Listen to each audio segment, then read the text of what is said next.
주님께 찬송과 영광을 올려드립니다. 우리 찬양으로 고백한 것처럼 정말 우리의 삶 가운데 하나님이 영광 받으시는 삶이 계속해서 이어지고 또 연말과 성탄 계절이 하나님께 영광되는 시간들이 될 수 있기를 소망합니다. 로마서 7장의 말씀은 형제들아 내가 법 아는 자들에게 말하노니 라고 하는 말씀으로 시작됩니다. 그러니까 이 로마서 7장은 율법의 역할, 또 율법에 대해서 아는 사람들과 함께 율법이 믿는 자에게 어떤 기능을 하느냐라고 하는 것을 사도 바울이 논쟁함으로써 율법이 우리 믿음의 삶 가운데 하는 기능과 역할을 우리에게 보여주고 올바르게 우리가 믿음의 길에 이르도록 우리를 인도해가는 역할을 하고 있습니다. 그래서 7장의 말씀을 우리가 잘 묵상하고 마음에 담아야만 우리 6장까지 배웠던 죄가 우리의 삶 가운데 어떤 역할을 하며 우리가 어떻게 은혜 아래 살게 되었는가 하는 사실을 정리하게 되고 그리고 로마서 8장에 이르게 되는 것입니다. 율법의 역할이 무엇인가? 오늘 사도 바울은 크게 두 가지로 정리하고 있는데요. 첫째는 죄는 율법에 의해서 정의되고 또 촉진된다라고 말하고 있습니다. 오늘 7절 말씀을 보면 이렇습니다. 그런즉 우리가 무슨 말을 하리요? 율법이 죄냐? 그럴 수 없느니라. 율법으로 말미암지 않고는 내가 죄를 알지 못하였으니 곧 율법이 탐내지 말라 하지 아니하였더라면 내가 탐심을 알지 못하였으리라. 이렇게 말합니다. 그러니까 10계명 그 10가지 계명 가운데 탐내지 말라라고 하는 계명이 있으므로 탐심은 잘못된 것이구나. 이건 죄구나. 내가 탐을 내어서 다른 사람의 것을 훔친다거나 다른 사람의 것을 빼앗는다거나 하면 이것은 죄구나 라고 하는 것을 알게 되었다는 뜻입니다. 다시 말하자면 예전에 율법의 조문으로 탐내지 말라, 다른 사람의 것을 탐내지 말라라고 하는 조문이 없을 때는 내가 다른 사람의 것을 빼앗고 훔치고 해도 그게 뭐 죄냐? 내 손에 들어왔으면 내 것이지 라고 하는 생각을 가지고 살 수도 있었다는 거예요. 사실은 그렇게 사는 사람도 적지 않아 있죠. 한국에서는 사실 우리가 우리의 물건을 노리는 사람을 많이 경험을 못 해봤습니다. 제가 와서 가장 큰 문화 충격은 제가 시내에 갈 때는 모든 것을 제 앞으로 모아야 된다는 것이죠. 가방도 앞으로 매야 되고 지갑도 뒤에 뒷주머니에 꽂으면 안 되고 앞에다 이렇게 넣어야 되고 그래서 항상 내 핸드폰과 내 지갑을 누군가가 보고 있다라고 하는 것을 의식을 해야 되는. 근데 그분들이 가끔씩 훔친 얘기들을 들어보면 우리 여학생들이 핸드폰 이렇게 보고 있으면 그 자리에서 이렇게 가져간대요. 그분들 마음에는 훔치는 게 뭐 그렇게 대수냐, 내 손에 들어오면 내 거지 하는 생각이 있나 봅니다. 이탈리아를 제가 폄하하려는 것은 아닙니다. 우리 한국 사람들이 여기 와서 겪게 되는 문화 충격을 말하는 것이죠. 이런 분들에게는 율법의 조문 탐내지 말라 이것은 죄다라고 하는 것이 마음에 깊이 들어와야 이건 죄구나 이렇게 되지 않을까 싶기도 합니다만 어쨌든 우리 율법의 조문은 우리로 하여금 탐심은 죄구나 하는 것을 깨닫게 해서 인류로 하여금 누군가 남의 것을 빼앗고 사유재산을 존중하지 않는 것은 하나님 앞에서 무서운 죄구나라고 하는 것을 우리가 깨닫게 해주고 그래서 남의 것을 존중하고 사유재산을 보호해주는 그런 평화로운 삶을 살도록 하는 기능을 갖고 있다는 것을 우리가 알아야 되겠습니다. 그래서 죄가 무엇이냐 이걸 정의를 해줍니다. 뿐만 아니라 율법은 죄가 가지고 있는 반항의 성격을 드러나게 해줍니다. 사람이 갖고 있는 아주 신기한 성격 가운데 하나가 하지 말라 그러면 더 하고 싶어요. 이상하게 우리 청소년기에 들어서서 우리 자녀들에게 나타나는 가장 큰 특징이 그동안 익숙하게 부모님의 명령을 따라서 순종하던 아이들이 반항한다는 거예요.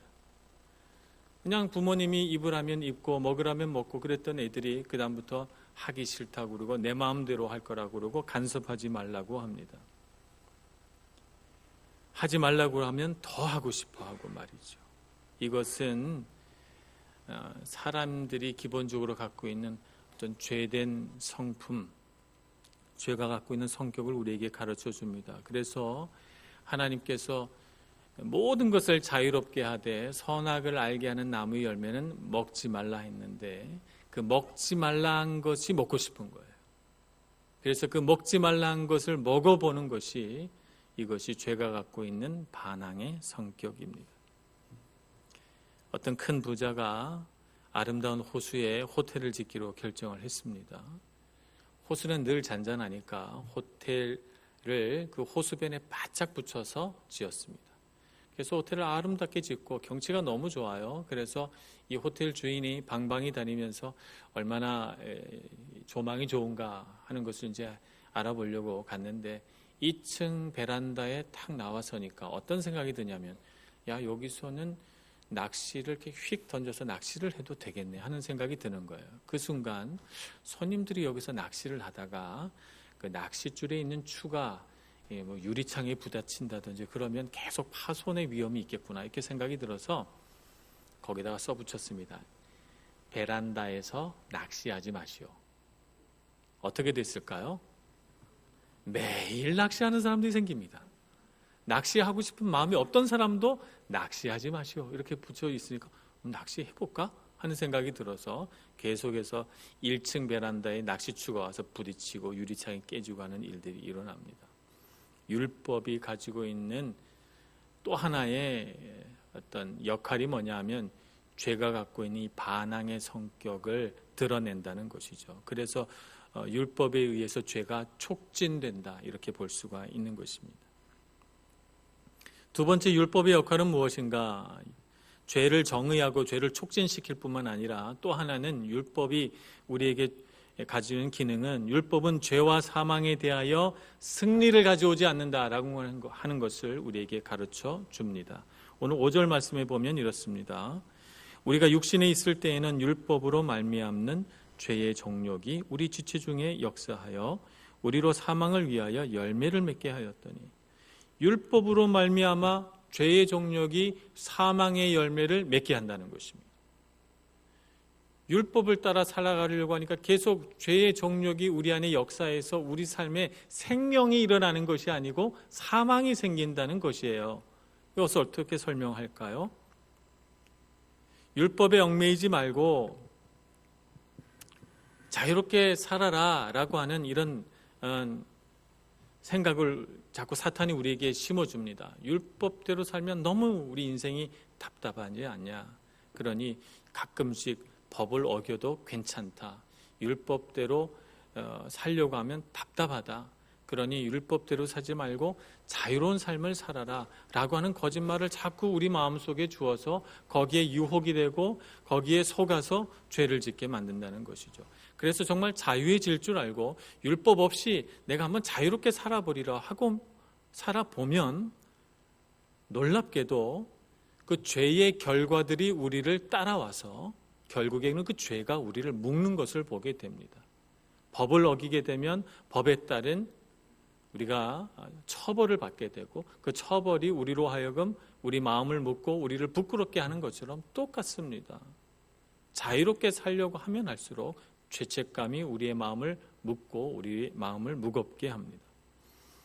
그런가 하면 나는 율법대로 살 거야. 법대로 살아야지. 생각하는 사람에게는 또 어떤 문제가 생기는가? 왜 법대로 살지 않지? 왜 원칙대로 살지 않지? 끊임없이 법대로 살지 않는 사람들을 바라보면서 분노하고 판단하고 비판하고 정죄하는 일들이 일어납니다. 나는 이렇게 법을 지키려고 노력하고 애쓰는데 왜 너는 법을 지키지 않는 거니? 라고 생각하면서 그 사람들을 향해서 법대로 살으라고 요구하고 비판하고 정죄하는 죄를 짓게 됩니다. 정말 율법을 자기 자신이 잘 지키는 것 같지만 남을 정죄하고 판단하니 그도 법을 지키며 죄를 짓는 사람이 되는 것입니다. 그래서 율법은 율법대로 살지 못해도 율법의 노예가 되고 율법대로 살아도 다른 사람을 정죄하고 비판하는 죄에서 벗어날 수 없으니 율법은 지켜도 지키지 않아도 죄와 사망에 대하여 승리를 가져오지 못하는 그런 기능을 하는 것입니다. 그럼 어떻게 우리는 죄와 사망의 법에서 벗어날 수 있는가? 그리스도와 함께 우리의 옛사람이 죽었을 때, 율법에 대하여 죽었을 때 죄와 율법에서 해방되어 자유롭게 되는 것입니다. 오늘 사도 바울은 그것을 아내와 남편의 법을 비유로 들면서 설명해 줍니다. 남편이 살아있을 때는 아내는 부부의 법으로 묶여 있습니다. 부부의 법으로 묶여 있는 상태에서 다른 남자에게 가면 이 아내는 간음한 자가 되는 것입니다. 죄이죠. 그러나 남편이 죽었을 때는 부부의 법에서 해방됩니다. 그 다음에는 법에서 해방되었기 때문에 다른 남자에게 가도 간음이 되지 않습니다. 마찬가지로 예수 그리스도의 몸으로서 율법에 대하여 죽임을 당하게 되면 율법에 대하여 우리는 자유케 되는 것이죠. 해방되는 것입니다. 그래서 우리는 부활하신 예수님, 우리의 신랑 되신 예수님에게로 가서 그분과 함께 열매 맺는 삶을 살게 되는 것입니다. 생명 있는 삶을 살게 되는 것이죠. 그래서 우리는 율법에 대하여 죽는 것이 필요합니다. 우리의 옛사람이 죽는 것이 필요합니다. 로마서 8장 1절 2절 말씀은 우리에게 이렇게 말씀합니다. 그러므로 이제 그리스도 예수 안에 있는 자에게는 결코 정죄함이 없나니 이는 그리스도 예수 안에 있는 생명의 성령의 법이 죄와 사망의 법에서 너를 해방하였음이라. 아멘. 우리는 죄와 사망의 법에서 해방된 사람들입니다. 우리의 옛사람은 예수님과 함께 십자가에서 죽었습니다. 우리는 이제 예수님과 함께 다시 살고 예수님과 더불어 동행하며 이 세상에서 많은 열매를 맺는 새로운 삶을 살 것입니다. 옛사람은 죽고 예수 그리스도와 함께 다시 사는 삶을 뭐라고 하는가? 거듭난 삶이다, 이렇게 말하는 것입니다. 요한복음 3장에 보면 이 거듭남이라고 하는 주제에 대해서 니고데모와 예수님이 나누시는 대화가 있습니다. 어떻게 해야 영생을 얻을 수 있느냐고 니고데모가 질문했을 때 예수님께서 그 해답을 아주 간단하게 가르쳐 주십니다. 육으로 난 것은 육이고 영으로 난 것은 영이니 사람이 물과 성령으로 거듭나지 아니하면 하나님의 나라에 들어갈 수 없다, 이렇게 말합니다. 그러니까 영으로 새롭게 태어나야 된다는 것입니다. 예수님의 말씀은. 그런데 이 예수님의 말씀을 따르면 육으로 난 건 육이니까 육은 죽어야 하고 영으로 다시 태어나야 된다는 것입니다. 이 말뜻을 이해하지 못한 니고데모가 그럼 제가 어떻게 다시 태어납니까? 제가 우리 엄마의 모태로 다시 들어가서 다시 태어나야 한다는 말씀입니까? 라고 어리석게 반문합니다. 예수님께서 하신 말씀은 그런 육신의 다시 태어남을 말씀하신 것이 아니고 우리가 성령으로 다시 태어나야 한다는 말씀입니다.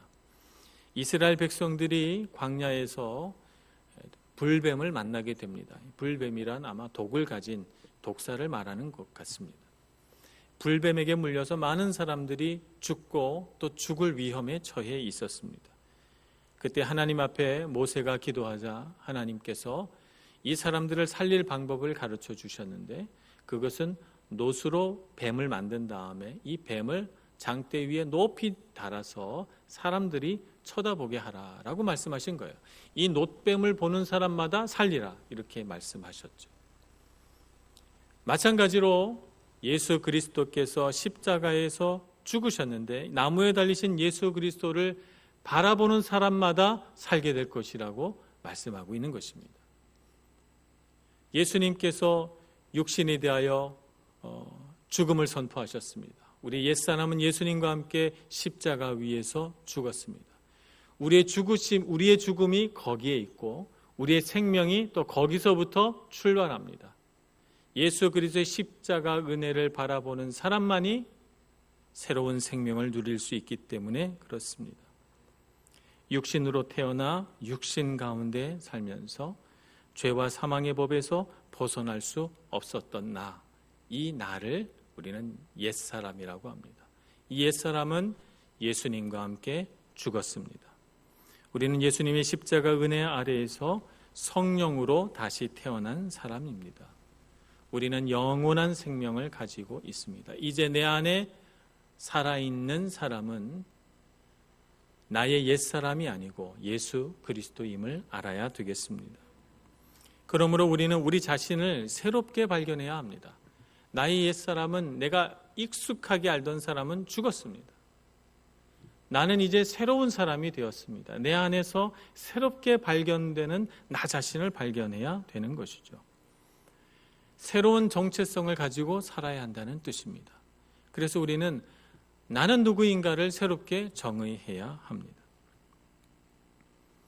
1920년 12월 인도 캘커타에서 사냥을 하던 사냥꾼들이 늑대굴에 들어갔다가 놀라운 발견을 하게 됩니다. 늑대 어미들은 다 어디로 갔는지 없고 거기에 늑대 새끼들만 모여 있었는데 한쪽 구석에 보니까 사람이 있는 거예요. 발가벗은 채로 늑대들과 함께 생활하고 있는 8살, 15살 두 소녀를 발견하게 됩니다. 그래서 이 소녀들을 데리고 옵니다. 물론 안 오려고 이빨로 막 물어뜯고 사냥꾼들에게 안 끌려가려고 합니다만 사람이니까 당연히 이 두 소녀를 데리고 옵니다. 이 두 소녀는 자기 자신을 늑대라고 생각한 모양입니다. 그래서 분명히 사람의 형태를 갖고 있음에도 불구하고 네 발로 기고 뛰어다니고 또 이 늑대들처럼 이빨을 드러내고 으르렁거리고 또 달이 이렇게 나오는 날이면 달을 쳐다보면서 울부짖고 그리고 익은 고기는 절대 안 먹고 날고기만 먹고 뭐 이런 정말 사람하고는 전혀 의사소통이 되지 않는 이런 행동을 했습니다. 사람들은 이 두 아이에게 아밀라, 카밀라라고 하는 이름을 지어주고 이들을 인간화 시킬 수 있느냐 없느냐 실험을 하게 됩니다. 그래서 사람처럼 옷을 입히고 두 발로 걷게 하고 그리고 입으로 물어뜯는 것이 아니라 음식을 익혀서 손으로 도구를 사용해서 먹도록 가르칩니다. 그리고 사람처럼 행동하도록 말도 가르치고 여러 가지 것들을 가르칩니다만 어떻게 됐을까요? 인간 생활에 적응하지 못했습니다. 1년 뒤에 15살 언니가 먼저 세상을 떠나게 되고 아무 이유 없이 그리고 이 언니가 떠난 뒤에 슬픔을 이기지 못해 우울하게 살아가던 이 동생은 그 후로부터 9년간 생존했지만 16살이 채 되지 못해서 사망하게 됩니다. 결코 인간화 되지 못했습니다. 사람인데도 불구하고 늑대의 정체성을 가지고 살았던 실제 있었던 두 소녀의 이야기입니다. 정말 안타깝고 불쌍한 이야기가 아닐 수가 없습니다. 왜 늑대 소녀가 회복되지 못했을까요? 여러분 그 이유가 무엇이라고 생각합니까? 이 두 소녀를 실험 대상으로 여기고 인간의 법으로 그들을 인간화시키려고 했었기 때문에 그렇습니다. 인간의 법대로 인간은 이렇게 사는 거야. 옷을 입히고 인간은 이렇게 걷는 거야. 두 발로 걸어 다니게 하고 인간은 이렇게 먹는 거야. 그들이 익숙하지 않는 음식을 먹게 하고 인간은 이렇게 말하는 거야. 그들이 으르렁거림을 멈추고 울부짖음을 멈추고 사람처럼 말하도록 시켰지만 그들은 그 법을 지키지 못했습니다. 법으로 그들을 대했기 때문이죠. 사람이 가장 사람다워지는 때는 언제입니까? 내가 사랑받는 존재임을 알고 그것을 기뻐할 때 사람은 사람다워집니다. 사람은 자신을 사랑해 주는 사람을 닮게 돼 있습니다. 이 두 소녀는 늑대에 의해서 구출받았고 늑대의 젖을 먹고 컸고 늑대의 사랑을 받고 컸습니다. 그러니 누구를 닮겠습니까? 늑대를 닮죠. 이들을 다시 인간화시키려면 어떻게 해야 합니까? 그들을 율법대로 인간이 먹고 마시고 입는 방식대로 살으라고 요구할 것이 아니라 어떻게 해야 합니까? 사랑을 줘서 길러야죠. 품에 안고 같이 잠자주고 그들을 꼭 끌어안고 살을 마주치고 따뜻하게 말해주고 그들을 용납해주고 사랑하면서 그들이 무수한 실수와 시행착오 인간답지 못한 행동을 하여도 사랑으로 그들을 참아내며 감동을 줄 때 정말 그들을 사랑할 때 아마 그들은 자기를 사랑해주는 사람을 닮아갔을 것입니다. 그래서 아마 인간화되었겠죠. 그러나 안타깝게도 이 두 소녀를 발견한 과학자들은 그렇게 하지 않았습니다. 법으로 가르쳤습니다. 사람은 법으로 변화되지 않습니다. 사람은 사랑으로 변화됩니다. 우린 날마다 거울을 봅니다. 거울을 보면서 누구를 봅니까? 우리 자신을 봅니다. 거울 안에 누가 보이십니까? 하나님의 관점으로 볼 때 우리는 어떤 사람입니까? 하나님의 눈으로 볼 때 우리가 혹시 이 두 늑대 소녀 같은 사람으로 보이지 않을까요? 하나님의 사랑을 알지 못하고 이 세상의 법에 묶여서 이 세상이 하라는 대로 살아왔기 때문에 내 모습을 보면서 아름답다고 느끼지 못하고 나 자신을 발견하지 못한 채 우리는 분명 하나님이 창조하신 아름다운 피조물인데도 불구하고 내 자신을 하찮게 여기고 내 자신의 마음이 무너진 채로 살아가며 나는 왜 이것밖에 안 될까 한탄하며 살아가고 있는 늑대 소년으로 살아가고 있지는 않습니까? 법으로 우리를 변화시킬 수 없습니다. 우리에게 정말 필요한 것은 하나님의 사랑입니다. 하나님의 사랑만이 우리가 누구인지를 알게 해줄 것입니다. 하나님이 창조하신 우리의 형상대로 살게 할 능력이 될 것입니다. 그러므로 그리스도인의 정체성은 하나님의 사랑으로부터 나옵니다. 그러므로 우리는 하나님의 사랑을 발견해야 합니다. 하나님의 사랑을 깨달아야 합니다. 누가복음 15장 예수님의 비유 가운데 탕자 아들의 이야기가 있습니다. 탕자 아들이 아버지를 떠나서 모진 고초를 다 겪고 그가 마침내 종으로 전락해서 품꾼의 하나가 되어서 돼지들과 같이 살고 돼지가 먹는 열매를 그가 먹으면서 생활합니다. 그 순간 그의 마음속에 불현듯 떠오른 생각이 있는데 내가 이렇게 사느니 차라리 아버지께로 돌아가자라고 하는 생각입니다. 이 생각을 실현 가능하게 만든 놀라운 생각 하나가 있습니다. 그것이 뭐냐 하면 내 아버지에게는 양식이 풍족한 품꾼이 얼마나 많은가라고 하는 것입니다. 나는 남의 집에 종노릇하면서 살아가는데 주인이 양식을 풍족하게 주지 않아요. 근데 생각해 보니까 우리 아버지도 품꾼들을 데리고 있는데 나를 대하듯이 그렇게 품꾼들을 대하지 않았습니다. 품꾼들에게 풍족한 양식을 주었어요. 그 생각을 하니까 기왕 품꾼 할 거면 아버지한테 가서 내가 아들로 여겨달라는 말은 못하겠고 그런 자격이 없으니까 품꾼의 하나로 써주소서 하면 그래도 내가 지금보다는 잘 먹고 살 수 있지 않겠나 이렇게 생각이 들어서 아버지께로 돌아가자 하는 생각을 하게 됩니다. 그 첫 출발점은 무엇입니까? 아버지는 인격적이시다라고 하는 것입니다. 우리가 하나님 앞에 돌아갈 첫 번째 결심을 어떻게 합니까? 하나님은 인격적이시다. 세상에서 우리가 경험한 비인격적인 사람과는 다른 분이시지 라고 생각하며 돌아가게 되는 것입니다. 마태복음 7장 11절에서는 예수님의 음성을 통해 하나님께서 어떤 분이신가를 우리가 듣게 됩니다. 너희가 악한 자라도 좋은 곳으로 자식에게 줄 알거든 하물며 하늘에 계신 너희 아버지께서 구하는 자에게 좋은 곳으로 주시지 아니하겠느냐. 하나님을 어떻게 소개합니까?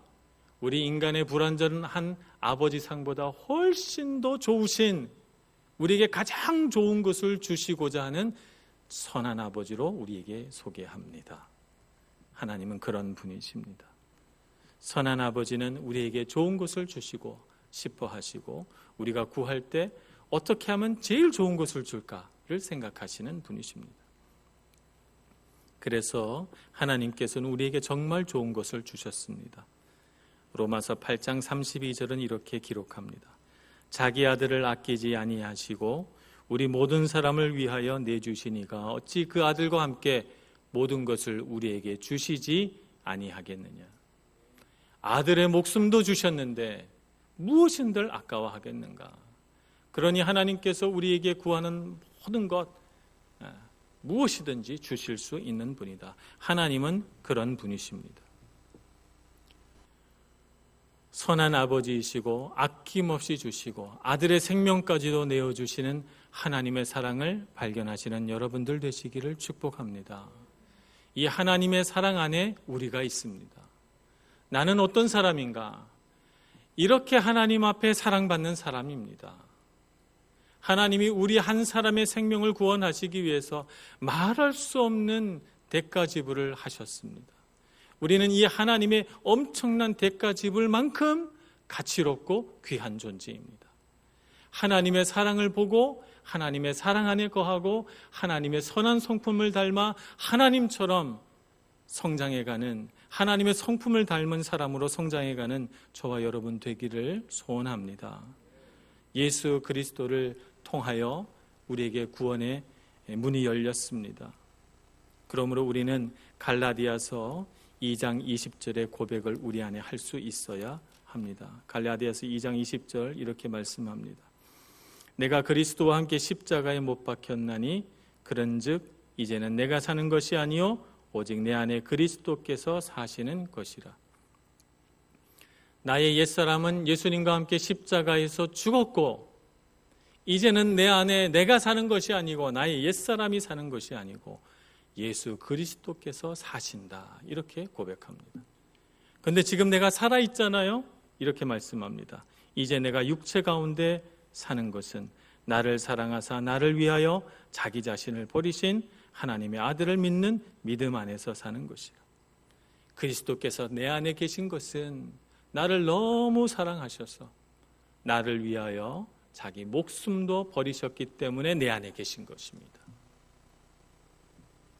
우리가 이 그리스도 예수를 우리 마음에 깊이 모시고 죄로 묶여 살아가는 삶이 아니라 예수님과 동행하는 삶이 되기를 소원합니다. 이것이 그리스도와 연합된 그리스도인입니다. 예수님과 연합된 삶이 바로 이런 것입니다. 이런 삶을 살아가는 사람은 새로운 정체성을 갖게 되고 새로운 삶을 살아가게 됩니다. 고린도후서 5장 17절은 이런 삶을 살아가는 그리스도인을 이렇게 말씀하십니다. 그런즉 누구든지 그리스도 안에 있으면 새로운 피조물이라. 이전 것은 지나갔으니 보라 새 것이 되었도다. 새 것이 되어 주님 앞에 새로운 정체성을 받아 하나님이 창조하신 하나님의 형상대로 살아갈 수 있는 우리 모두가 되기를 소망합니다.